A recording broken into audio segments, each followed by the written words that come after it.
Здравейте, госпожо Георгиева. Днес ще направя експеримент. Моята хипотеза е, че ледът, който съм се приготвила,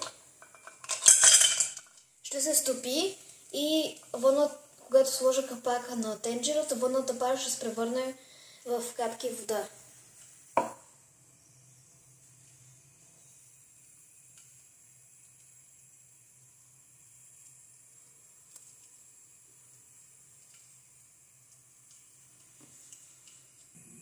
Водата вече се разтопи и чакаме да има пара.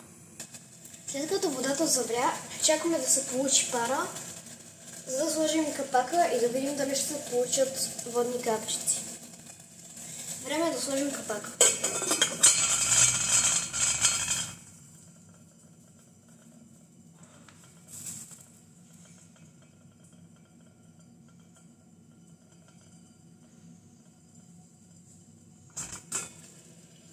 Още от сега виждаме как по капака има водни капчици.